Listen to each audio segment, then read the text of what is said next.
নমস্কার, আমি সুকন্যা। শুরু করছি উত্তরের সংবাদ। বিস্তারিত সংবাদে যাওয়ার আগে দেখে নেব আজকের বিশেষ বিশেষ সংবাদ।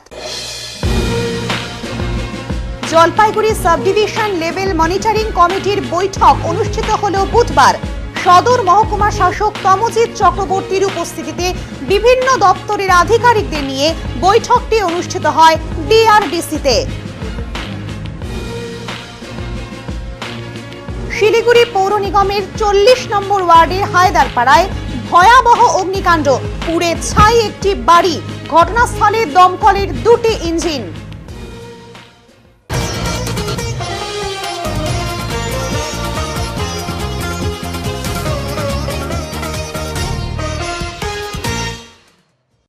সকাল থেকে মেঘলা আকাশ, বইছে শীতল হাওয়া। ঠান্ডায় জুবুথুবু জলপাইগুড়ি জেলাবাসী। হালকা কুয়াশার দেখা মিললেও সূর্যের দেখা মেলেনি বুধবার সকাল 6:45 পর্যন্ত। শীতের দাপট অব্যাহত উত্তরের জলপাইগুড়ি জেলা জুড়ে। মঙ্গলবার থেকেই ঠান্ডা হাওয়ার সাথে শীতের দাপট। সকাল সন্ধ্যায় শরীর গরম করে নিতে আগুন পোহাতে দেখা গেল 8 থেকে 80 অনেকেই। রাস্তায় যানবাহন ধীর গতিতে চলাচল করছে। মানুষজনদের চলাফেরাও অনেক কম লক্ষ্য করা যায়। বেশিরভাগ দোকানপাট সকালের দিকে দেরি করে খুলছে। ঠান্ডার কারণে দোকানপাট রাতের দিকে তাড়াতাড়ি বন্ধ করে যাওয়ার দৃশ্য লক্ষ্য করা যায়। তবে চায়ের দোকানগুলোতে সকাল বিকাল ক্রেতাদের ভিড় লক্ষ্য করা যায়। হ্যাঁ, অনেকদিন পরে ঠান্ডা পড়লো, তো ঠান্ডা তো পড়তেছিল না। যাই হোক, ভালো লাগতেছে, কারণ ঠান্ডাটাও দরকার। ঠান্ডাটা না হলে অসুখ বিসুখ আবার কী যে হয় বলা মুশকিল। মনে হয় জলপাইগুড়ি থেকে ঠান্ডার পরিবেশটা কমছে না, এমনি তো এখনো বোঝা যাচ্ছে না। এখন তো ওদের দেখছি ঠান্ডা পড়তেছে, ঠান্ডা কমই লাগে, আবার এখন তো বাড়ছে। এখন আজকে ঠান্ডা আছে। কালকে রাতে কি করছেন আপনারা? হ্যাঁ, বাড়িতে এখানে তো চা খাচ্ছি, আর বাড়িতে তো আগুন টাগুন দাবাচ্ছি, গরম গরম ভাত। এখন কি করা যাবে, ঠান্ডা জিনিস তো খাওয়া যাবে না। এটাই। বরফে মুড়ল সিকিমের ছাঙ্গু এবং দার্জিলিংয়ের সান্দাকফু। বরফে মুড়ল সিকিমের ছাঙ্গু, বন্ধ হলো যান চলাচল। পাশাপাশি বছরের প্রথম তুষারপাত ঘটল দার্জিলিংয়ের সান্দাকফুতেও। জানা যায়, মঙ্গলবার বিকেল থেকে সিকিমের একাধিক জায়গায় তুষারপাত ঘটেছে, যার মধ্যে উল্লেখযোগ্য স্থান হল ছাঙ্গু। এই তুষারপাতের ফলে বন্ধ নাথুলা, ছাঙ্গু ও 15 মাইলের রাস্তা।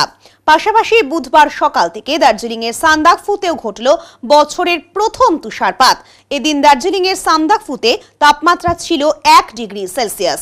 স্বভাবতই খুশি উভয়স্থলে বেড়াতে আসা পর্যটকেরা। এবছর আগে থেকেই দার্জিলিংয়ের সান্দাকফু ও সিকিমের ছাঙ্গু উভয়স্থলেই বেড়েছিল পর্যটকদের ভিড়। আর এমন মনোরম পরিবেশে পর্যটকদের এই ভিড়কে বেজায় খুশি তারা। তাই এই তুষারপাতের মনোরম দৃশ্যকে মুঠো ফোনে বন্দি করতে ব্যস্ত সকল পর্যটকেরা।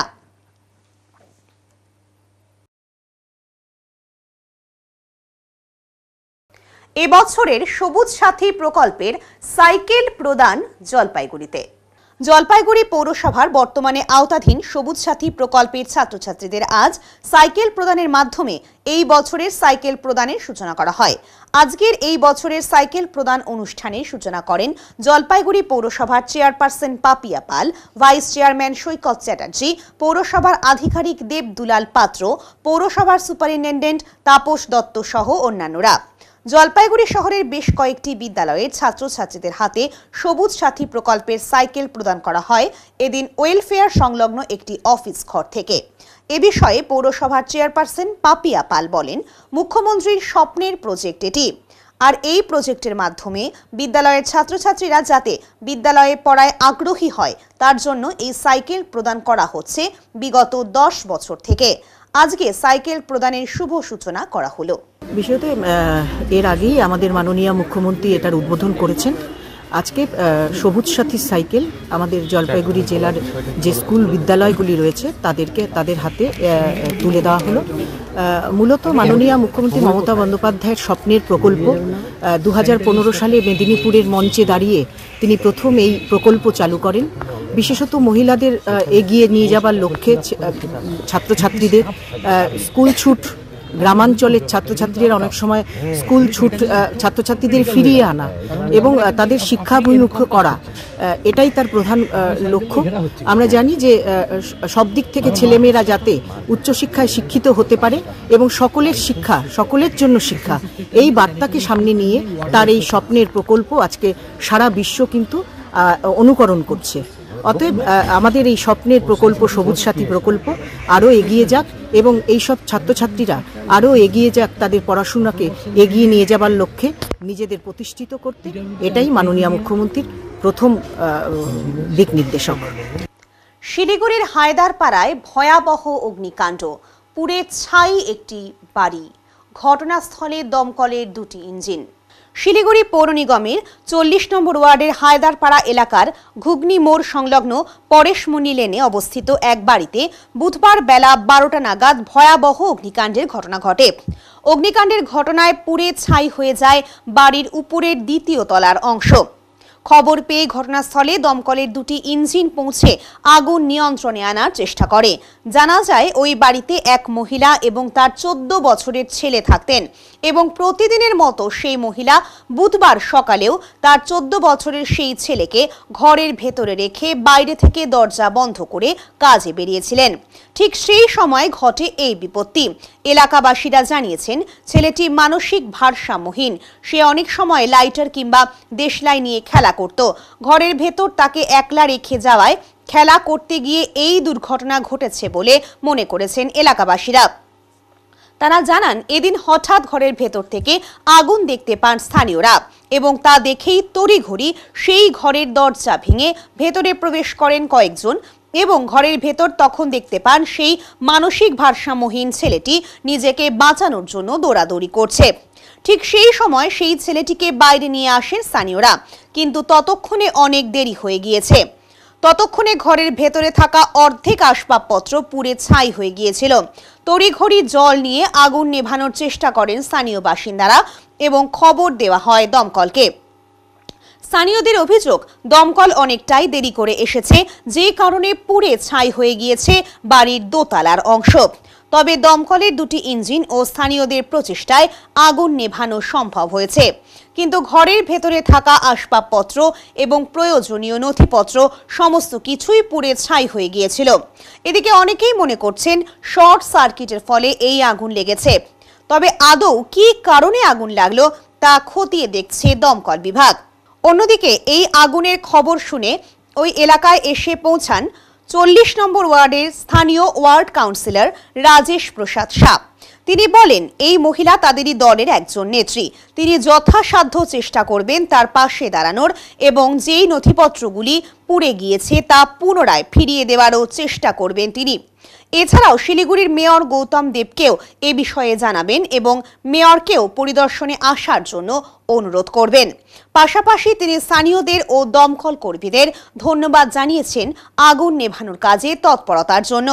অপরদিকে দমকলের বিলম্বে আসার বিষয়কে তিনি উড়িয়ে দিয়েছেন।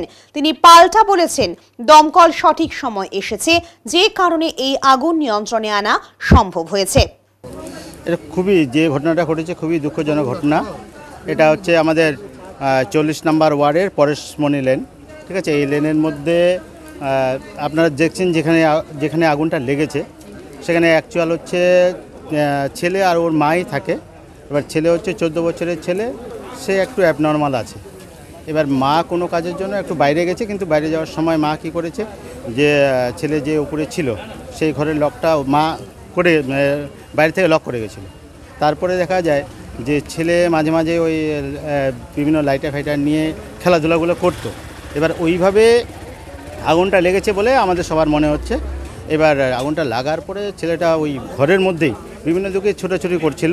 এবার আশেপাশের যারা আছে তারা আগুনটা দেখার পরে প্রথমে গিয়ে দরজা ভেঙে নিয়ে ওই ছেলেটাকে উদ্ধার করে, কিন্তু ছেলেটাকে উদ্ধার করার সময় তারপরে বাকি যে ঘরের যা অবস্থা সেটাতে আর বাকি মানে বাঁচানোর দিক দিয়ে আশেপাশের লোকগুলো ওইভাবে কোনোভাবে পায়নি।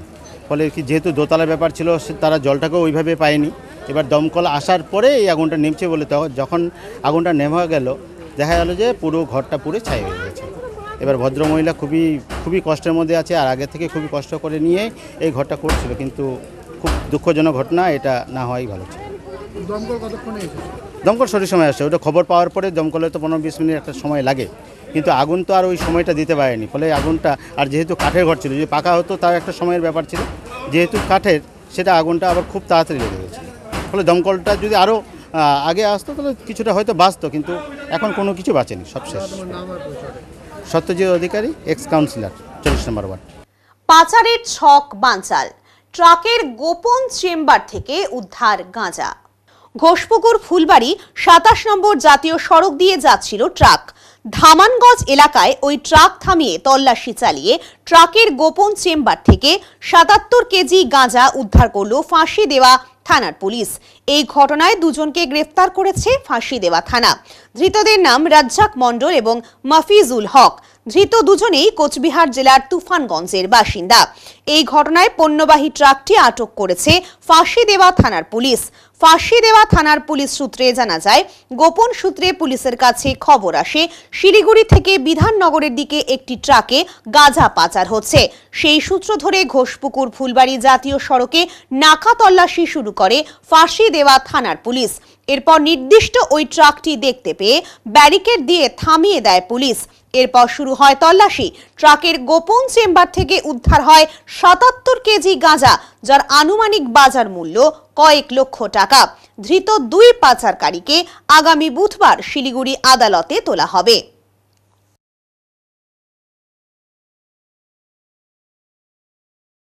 পারিবারিক বন্ধন অটুট রাখতে জলপাইগুড়িতে বসল গোপালের পিকনিকের আসর। জলপাইগুড়ি জেলা এবং পার্শ্ববর্তী জেলা কোচবিহারের হলদিবাড়ি থেকেও গোপাল ভক্তরা গোপাল নিয়ে পিকনিকের আনন্দে মাতোয়ারা হলেন। 8 থেকে 80 বহু গোপাল ভক্তরা। বিগত কয়েক বছর ধরে জলপাইগুড়ি সহ অন্যান্য স্থানে শীতের মরশুমে বাইরে কোথাও পিকনিক করতে না গিয়ে গোপাল ভক্তদের মধ্যে পিকনিকের আয়োজন করা হচ্ছে। এবারেও তার ব্যতিক্রম হয়নি। জলপাইগুড়ি ইঞ্জিনিয়ারিং মোড় সংলগ্ন পরেশপল্লী এলাকায় এক গোপাল ভক্তের বাড়িতে জলপাইগুড়ি শহর এবং সংলগ্ন এলাকা থেকে 31টি গোপালকে নিয়ে বসে পিকনিকের আসর। এই প্রসঙ্গে উদ্যোক্তাদের পক্ষ থেকে বলা হয়, বিগত কয়েক বছর ধরে এই আয়োজন করা হচ্ছে।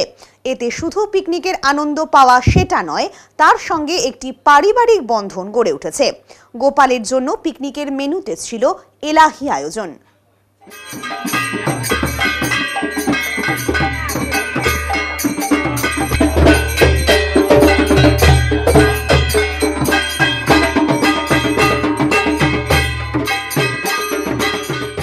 এখন নিয়ে নিচ্ছি ছোট্ট একটা বিরতি, ফিরে আসছে বিরতির পর, সঙ্গে থাকুন। সব সময় সব দিকের সব খবর পেতে সাবস্ক্রাইব করুন, বেল আইকনটি প্রেস করে আপডেট থাকুন।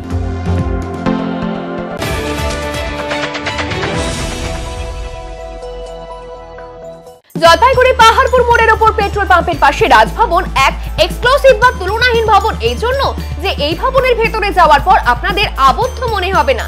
চারিদিকে বড় বড় কাঁচের জানালা থেকে দূরের পাহাড়, সবুজ মাঠ, গাছ, দিঘির জলের পদ্ম, নানা জাতের পাখি দেখতে পাবেন। থাকছে পার্কিং এর বিশেষ সুবিধে। তাই আপনাদের ছেলে মেয়েদের বিয়ে দিতে অবশ্যই ভাবতে হবে রাজভবনের কথা, যেখানে বিয়ে হবে রাজকীয় ভাবে। এছাড়া কনফারেন্স, মিটিং, গেস্ট রুম, অন্নপ্রাশন বা অন্যান্য সামাজিক ক্রিয়ার জন্য উপযুক্ত জায়গা এই রাজভবন।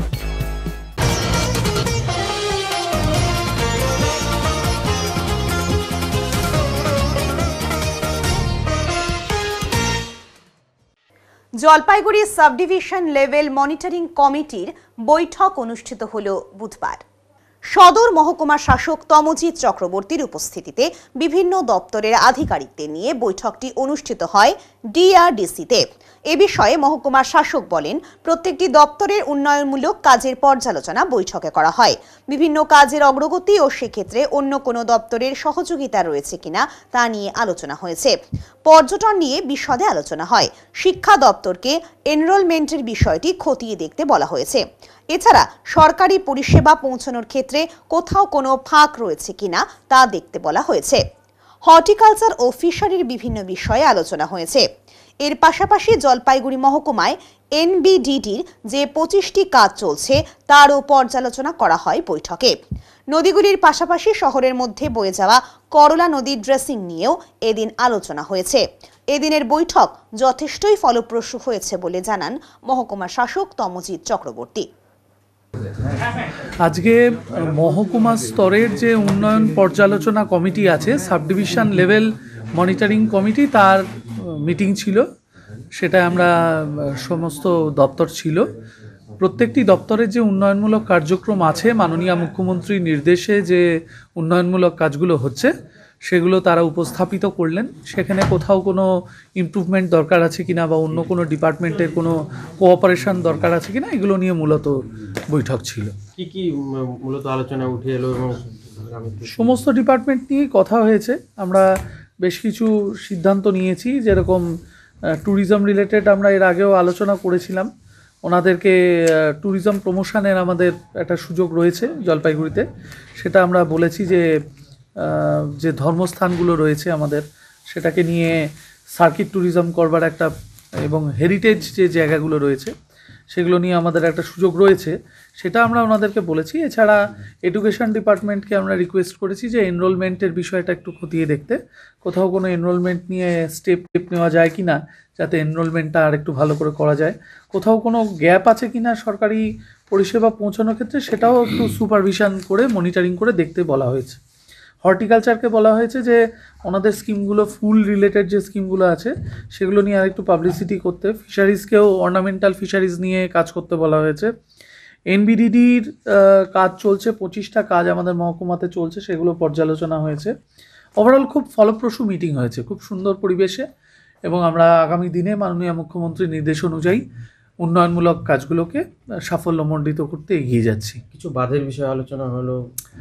হ্যাঁ, মানে আমরা নদীগুলো যেরকম করলা বা জলঢাকা বা তিস্তা, এগুলোতে যে কাজগুলো ইরিগেশন করছেন সেগুলো নিয়ে আলোচনা করেছি। এবং করলার ক্ষেত্রে যেমনটা আপনি জানেন যে আমরা বেশ কিছু উদ্যোগ অলরেডি নিয়েছি, ওনারাও একটা ড্রেজিং নিয়ে প্রপোজাল পাঠিয়েছেন, সেটা নিয়েও আলোচনা হয়েছে আজকে। শহরের করলা নদীর ক্ষেত্রে, করলা নদী নিয়ে রাইট, ওনারা ইরিগেশন ডিপার্টমেন্ট কাজ করছেন, একটা প্রকল্প ওনারা তৈরি করেছেন, যেটা উনি অবহিত করলেন আজকে, যিনি ইঞ্জিনিয়ার ছিলেন, ওনারা সক্রিয়ভাবে বিষয়টা দেখছেন। শিলিগুড়িতে আয়োজিত হতে চলেছে লিটল ম্যাগাজিন মেলা। আগামী 10ই জানুয়ারি থেকে আগামী 12ই জানুয়ারি পর্যন্ত এই 3 দিন ব্যাপী শিলিগুড়িতে অনুষ্ঠিত হতে চলেছে লিটল ম্যাগাজিন মেলা। এই মেলাটি আয়োজিত হতে চলেছে শিলিগুড়ি কলেজ প্রাঙ্গণে। পশ্চিমবঙ্গ বাংলা একাডেমি আয়োজিত এই লিটল ম্যাগাজিন মেলার নাম রাখা হয়েছে উত্তরের হাওয়া। লিটল ম্যাগাজিন মেলার প্রস্তুতি নিয়ে পৌর নিগমের প্রস্তুতি বৈঠক করেন মেয়র গৌতম দেব। বৈঠকে উপস্থিত ছিলেন বিভিন্ন বিদ্যালয়ের প্রধান শিক্ষক শিক্ষিকারা। এদিন বৈঠক শেষে সাংবাদিকদের মুখোমুখি হয়ে গৌতম দেব জানিয়েছেন, উত্তরবঙ্গের 8টি জেলা থেকে 400রও বেশি কবি সাহিত্যিক অংশগ্রহণ করবেন এই লিটল ম্যাগাজিন মেলায়, এবং আগামী 10ই জানুয়ারি এই মেলার শুভ উদ্বোধন করবেন শিক্ষামন্ত্রী ব্রাত্য বসু। সব দিক থেকে একটা মানব সম্পদের উন্নত শহর হিসেবে জায়গাটা নিতে চাই। এই ধরনের লিটল ম্যাগাজিনের ফেস্টিভ্যাল এইভাবে ওয়ার্ডে ওয়ার্ডে ওয়ার্ড উৎসব, তার মধ্যে দিয়ে ছোট ছোট ছেলে মেয়েদের অংশগ্রহণ, এটা কিন্তু শহরের মানসিকতা, শহরের চিন্তাভাবনা, এই জেনারেশনের মনোভাব, সেটাকে আমরা অনেকটা ট্রান্সফরমেশনের দিকে যাচ্ছি। সেই কাজটা আমরা করছি, এটা আস্তে আস্তে এগোবে। মারোয়ারি উচ্চ মাধ্যমিক বিদ্যালয়ের বার্ষিক ক্রীড়া প্রতিযোগিতা।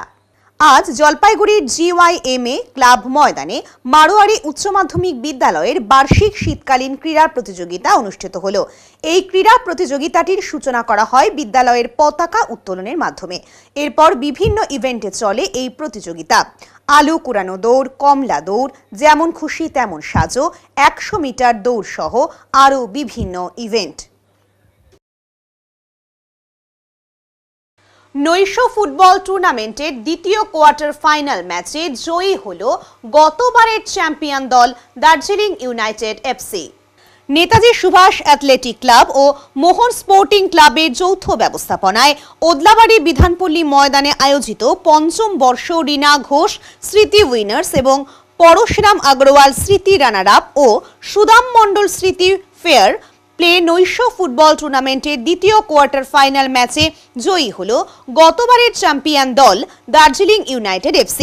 এদিনের হাড্ডাহাড্ডি প্রতিদ্বন্দ্বিতাপূর্ণ ম্যাচের প্রথমার্ধ গোলশূন্য শেষ হলেও দ্বিতীয়ার্ধের শুরুতেই সমীরণ গয়ারির গোলে এগিয়ে যায় গ্লোবাল FC।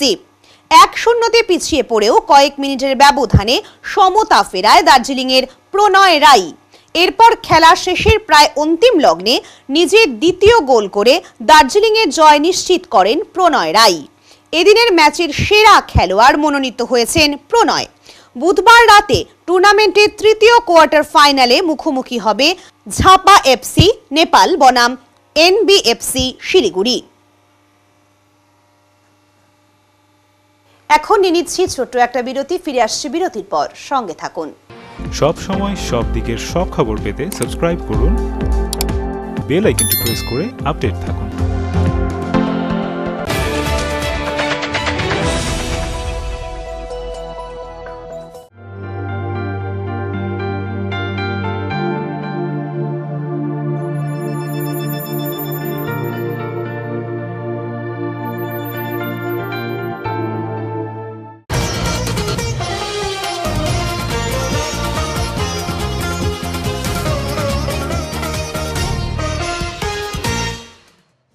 প্রতিমা তৈরিতে পরিবর্তন আনা দরকার, আর তা না হলে পেশায় আঘাত আসবে। আধুনিক যুগের সাথে তাল মিলিয়ে না চললে নিজেদের পেশায় ঘাটতি দেখা যাবে, সেটাই মনে করছেন মৃৎশিল্পীদের একাংশ।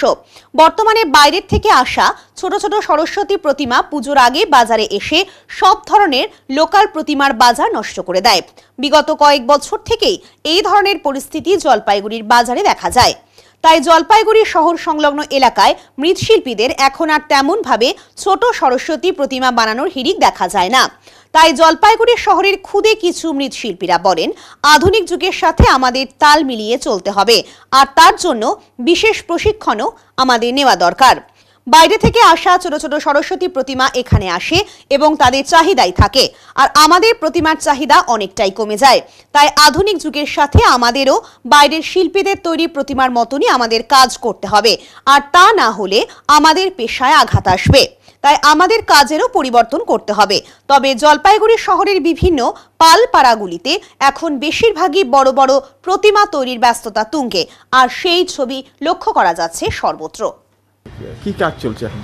এখন আমাদের সামনে সরস্বতী পুজো, সেই সরস্বতী পুজো উপলক্ষে যে আগাম প্রস্তুতি সেগুলোই চলছে আমাদের।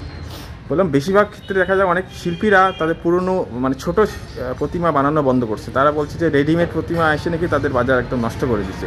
তো আপনারা সেক্ষেত্রে কি? দেখুন, আমাদের যে সংগঠন আছে সেই সংগঠনের তরফ থেকে আমরা বাইরে বিষ্ণুপুর, কৃষ্ণনগর এই সমস্ত জায়গায় কিন্তু আমরা শিল্পীদের যাতে আধুনিক যুগের সঙ্গে সামঞ্জস্য রেখে প্রতিমার উৎকর্ষতা বাড়ানো যায় সেই জন্য কিন্তু আমরা বিভিন্ন প্রজেক্ট নিয়ে সেখানে ট্রেনিংয়ের ব্যবস্থা করেছিলাম, ঠিক আছে। কিন্তু যখন ট্রেনিংয়ের দিনক্ষণ ঠিক হয়ে গেল, সমস্ত কিছু বিষয়গুলো নির্ধারিত হয়ে গেল, তখন অনেক শিল্পীদেরই কিন্তু যাবার ক্ষেত্রে, এতটা দূর যাবার ক্ষেত্রে তাদের একটা অনীহা দেখতে পেলাম। কিন্তু আমাদের এটা তো মনে রাখতে হবে, যুগের সঙ্গে যদি আমাদের সামঞ্জস্য রেখে কাজ করতে হয় তাহলে কিন্তু বাইরের প্রতিমার সঙ্গে কিন্তু আমাদের একটা লোকাল প্রতিমার একটা অলওয়েজ সেই কম্পিটিশানটা আছে। সেই কম্পিটিশনের সঙ্গে যদি মানে ম্যাচিং করে চলতে হয়, আমাদের প্রতিমার উৎকর্ষতা বাড়াতে হয়, তাহলে কিন্তু সেই ধরনের এক্সপার্ট যে ধরনের প্রশিক্ষণের ব্যবস্থা আছে সেগুলো কিন্তু আমাদের নিতে হবে। সেগুলো না নেওয়ার জন্যই কিন্তু আস্তে আস্তে আমরা কম্পিটিশন থেকে হারিয়ে যাচ্ছি বাইরের প্রতিমা। এর জন্য কি কোনো বিশেষ যন্ত্রপাতি বা বিশেষ হাতের দরকার আছে নাকি? মানে বিশেষ এখন কিন্তু এই কারিগরি শিল্পটা প্রধানত চলে আসছে যে জায়গায়, সেখানে হচ্ছে হাতের কাজের থেকে মেশিনারিজ কিছু ব্যবহার হচ্ছে, সেটা হচ্ছে প্রাথমিক পর্যায়ে। কিন্তু একবার প্রতিমার কাঠামোটা বা ফ্রেমটা তৈরি হয়ে যাওয়ার পরে কিন্তু তখন কিন্তু শিল্পীর সম্পূর্ণভাবে নিজের হাতের উৎকর্ষটা দরকার, এবং সেই উৎকর্ষটা বৃদ্ধির জন্যই কিন্তু আমরা সেই ট্রেনিংয়ের ব্যবস্থাগুলো করেছিলাম। তো এখন বর্তমানে কি করবেন? এখন বর্তমানে এতে তো মার খাচ্ছেন আপনারা। হ্যাঁ, এতে তো এই শিল্পটা অবশ্যই মার খাচ্ছে। তো যারা এই কম্পিটিশনে টিকতে পারবে না তাদেরকে অবশ্যই অল্টারনেটিভ অন্য প্রফেশনের চিন্তা ভাবনা করতে হবে। আর যারা নাকি এই প্রফেশনটাকে ধরে রাখতে চাইছে, অন্য কোনো উপায় নেই, তাদেরকে কিন্তু এই ধরনের প্রশিক্ষণগুলোর মাধ্যমে নিজেদের সমৃদ্ধ করতে হবে। এখন দেখে নেব আজকের আবহাওয়ার সংবাদ।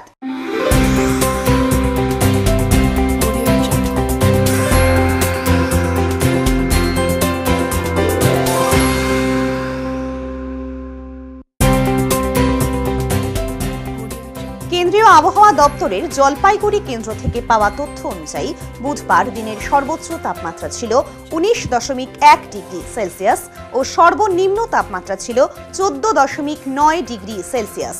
গত 24 ঘন্টায় কোনো বৃষ্টিপাত হয়নি। শেষ করবার আগে আজকের বিশেষ সংবাদ আরো একবার। Jalpaiguri sub division level monitoring কমিটির বৈঠক অনুষ্ঠিত হল বুধবার। সদর মহকুমা শাসক তমজিৎ চক্রবর্তীর উপস্থিতিতে বিভিন্ন দপ্তরের আধিকারিকদের নিয়ে বৈঠকটি অনুষ্ঠিত হয় ডিআরডিসিতে। শিলিগুড়ি পৌর নিগমের 40 নম্বর ওয়ার্ডের হায়দারপাড়ায় ভয়াবহ অগ্নিকাণ্ড, পুড়ে ছাই একটি বাড়ি, ঘটনাস্থলে দমকলের 2টি ইঞ্জিন। উত্তরের মন পরিবেশিত উত্তরের সংবাদ এখনকার মতো এ পর্যন্তই। নমস্কার।